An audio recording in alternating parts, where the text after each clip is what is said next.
Hi guys, my name's Belinda.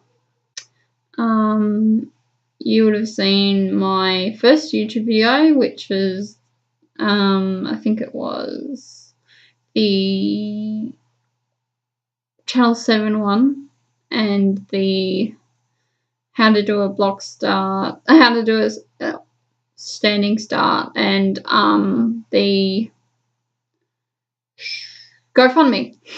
But I just wanted to do a YouTube video on what it is like for me to be a para-athlete and just tell you a little bit about myself. And yeah, so I've already had training this afternoon, 5 300 meters, 8-minute break in between, and going at my own pace. Yeah. I'm not as fast as everybody else in my squad, by the way. I have a slow reaction time and can't actually keep up with everyone. And I'm terrible at pacing myself. Okay, let's get on. I was born 1998, which was that means I'm 18. Turning 19 this year, so that's good. I have a twin brother. I have a twin brother. He doesn't do athletics, but he'd be a really good long distance runner, except the fact that he doesn't like he just doesn't like running. So yeah.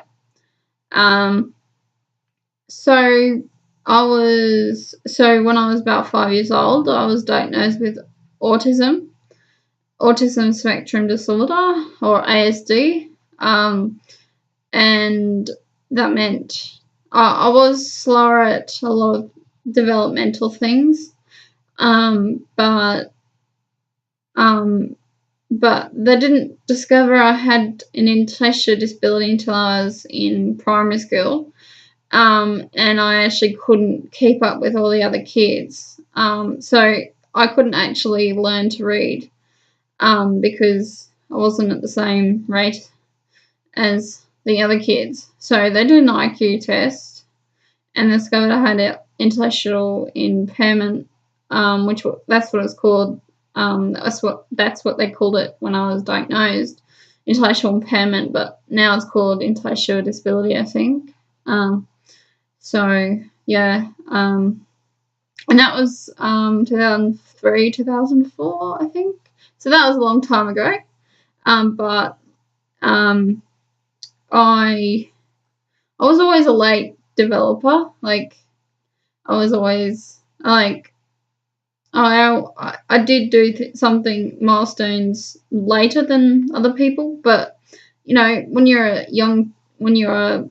a baby or toddler, it doesn't really matter. But when you get to a certain age, it does matter.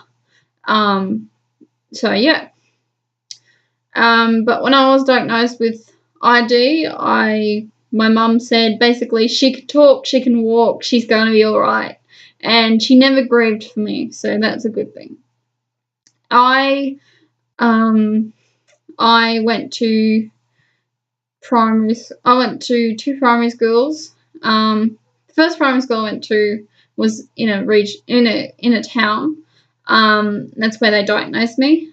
And I was there for 4 years because I was actually kept back. So I was charging.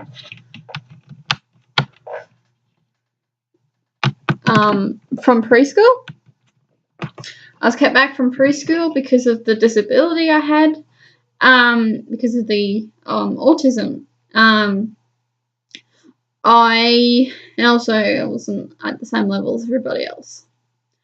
And then after we moved to the city, Toowoomba, I went to the primary school, and I loved primary school. I loved primary school, and I was learning. I could actually learn because I was actually in the special ed. Unlike, I could never have been in mainstream. That's my honest truth. I couldn't be in mainstream. So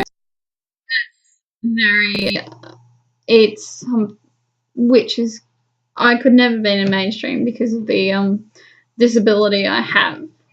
I can't read properly, so. Then of course I got to high school. High school was alright for the first 3 years. It wasn't until I hit year 12 and 11 they actually put me in mainstream, which I thought was ridiculous. And they put me in mainstream and they didn't even gradually tell me, and oh my god, it was the two stressfulest years ever, and I don't know why they pressure us to get a QCE. But I got it, but I haven't got a job yet, so that's annoying. But at primary school, I was always good at sport. I was always good at sport. I used to be a good high jumper, but as soon as everybody started growing past me, I couldn't do high jump anymore because I wasn't tall enough. And I used to do long jump as well. But the first athletics carnival I really did get involved with was the Glennie Athletics Carnival. It's AWD Darling Downs Athletics Carnival. And I actually came first in the 400 metres. And I was actually going to represent Darling Downs at Townsville, but couldn't afford it, so I didn't go there. I was about 11 years old, so that would have been a good opportunity, but just couldn't afford it. They never had any of that NDIS money that they do have today, which is a bit annoying, but whatever. So I went, and then it wasn't until high school, my teacher, Mr. Pratt, he said to me basically, "You're a good runner. I reckon you could do the 400." And I said, "Yeah, okay." And so I went to the Glennie Carnival and did the 400 metres and the 200, 100, and I was like, yep. And I came home with a bag full of ribbons, like first. And that was a really good day. And then I went to state champs. And I actually came second in the 400, but I didn't get a medal, which was very hard to accept. When you have a disability, you gotta when you have a disability, you gotta think that because you gotta accept that you're not always gonna get a medal, which I didn't. And then I did the 100 and 200, and I didn't do very good in those races. I know I came third, fourth, any of those types, but I would always get down to the bottom because of my classification. So yeah, my classification, by the way, is T20, if you didn't know. T20. But I went to state championships for 4 more years and tried my absolute bloody hardest. And I dropped the 400 and the long jump, and then I wasn't until year 12 I was just like, and the Paralympics was on that year, which was last year. I was just like, I want to go to the Paralympics. So I looked on Facebook and I Googled Toowoomba coaches, and the first one that came up was Tolman Track and Field.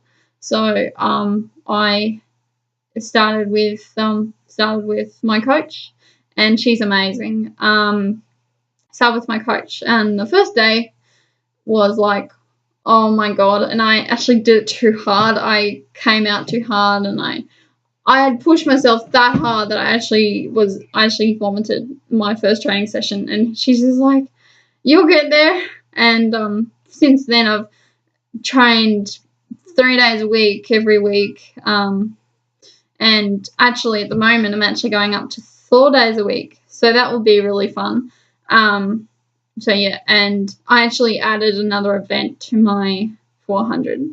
I added another event to that race, was the 400 metres. So yeah, because I'd learned that they don't do 100 and 200 meters at the Paralympics. So doing it at state at they don't do it at the Paralympics, which sucks, but that's okay. I started doing 400 meters. Didn't really get any good times, so I went to the state champs in last year in year 12, and I actually got 4 silver medals, and 3 silver medals, excuse me. And that was amazing to think that I had never gotten a medal before, and had gotten medals. That was great. And then I was actually, from doing that, I was actually able to qualify for nationals, and did a few more competitions, and and then I went to the Queensland State Championships, athletics championships this year in Brisbane, in February, and I was actually able to come home with 2 gold medals and a silver, and that was amazing. And I mainly focused on the 100 and 200, and that was amazing. To get gold medals was so good, because I'd never gotten a gold medal before. Then it came to nationals. I competed in Sydney, and that was really fun. I was able to get 3 PBs in my races. The 400 meters I didn't do the best at, and I didn't medal, which I was a bit disappointed with, but my coach was just like, yeah, we're going to do the 400. We're going to train for the 400 meters. And I was just like, yeah, okay. This is going to be really tough. I know. And then I did the 200 and 100, but I've actually, this year, I'm actually going to not do the 100 meters, because it's actually it's too much on my body as an athlete. So, yeah.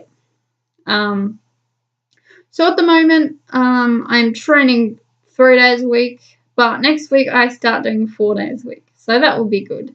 And I do 1 day a week, 1 or 2 days a week at the gym, and then for recovery I like to go to the pool.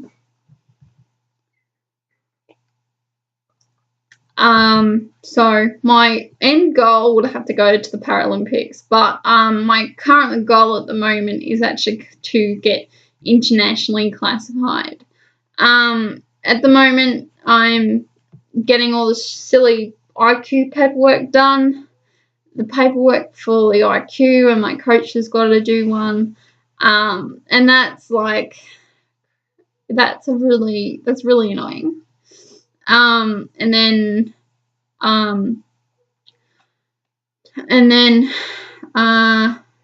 got to go to the organisation. I think it is Queen.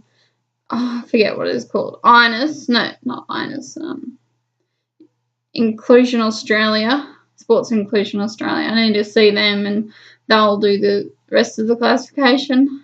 So that'll be good. I'm just getting all that IQ stuff done, and it's quite stressful, because when I read all the stuff I read all the stuff what I can't do. It's really hard, but that's okay. But another current goal is to compete for represent Australia as well. So, but I'm very excited for the future.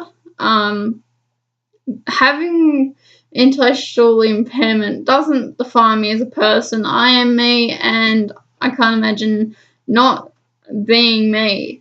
IQ is just a number. I don't give a crap about my IQ, and I don't give a crap about what people say to me. So please like, subscribe, and comment if you can, and if you would like to like my Facebook page and go to my GoFundMe, and I think it's called and there's another sponsoring sign as well. So thank you. See ya. Bye.